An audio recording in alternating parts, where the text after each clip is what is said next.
ప్రతి ఒక్క ప్రాంతానికి ఒక ప్రత్యేకత అనేది ఉంటుంది.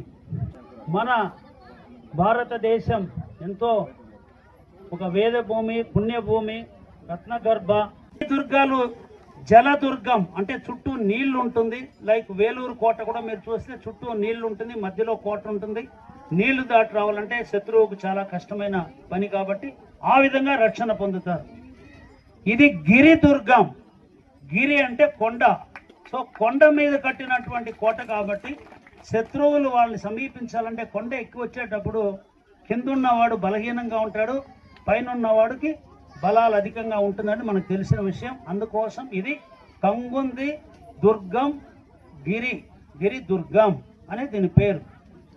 ఈ ప్రాంతానికి మొట్టమొదట రాజులు వచ్చినప్పుడు మనకు తెలిసినటువంటి చరిత్ర, తెలియని చరిత్ర, కంగుంది కొండ గుహల్లో రాతి కాలం నాటి ఆది మానవులు నివసించే ఆనవాళ్ళు అక్కడ ఉన్నటువంటి ఆ డ్రాయింగ్స్ అనేది ద్రవిడ యూనివర్సిటీ వాళ్ళు కనిపెట్టిన తర్వాత మనకు తెలిసింది. అనేక విశేషాలు, మనకు తెలియని విశేషాలు ఈరోజు తెలుస్తూ ఉంది.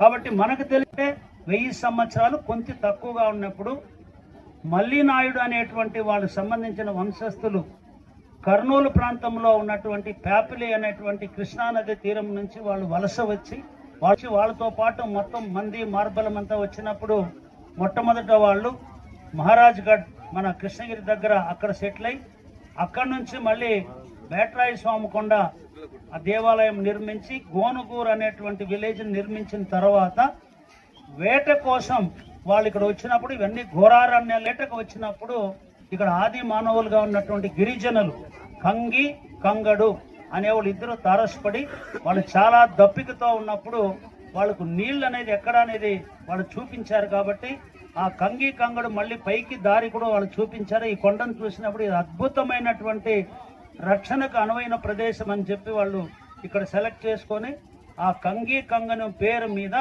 కంగుంది అని వాళ్ళు నామధేయం చేసి గ్రామం నుంచి పరిపాలన ప్రారంభించి 28 తరాలు ప్రపంచ చరిత్రలో రాజులు అనేవాళ్ళు స్థిరంగా పరిపాలన చేయరు.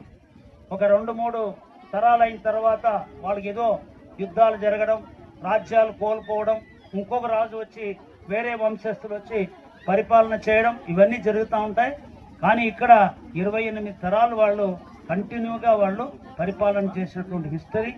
చివరిగా మన కుప్పంలో ఉన్నటువంటి చివరి రాజుగా ఉన్నటువంటి కంబినాయని జవ్వాజి వెంకటపతి నాయన వారు స్వాతంత్రం వచ్చేంత వరకు వాళ్ళ పరిపాలన చేసి స్వాతంత్ర అనంతరం అది ఈ కంగుందుకు ఉన్నటువంటి చరిత్ర.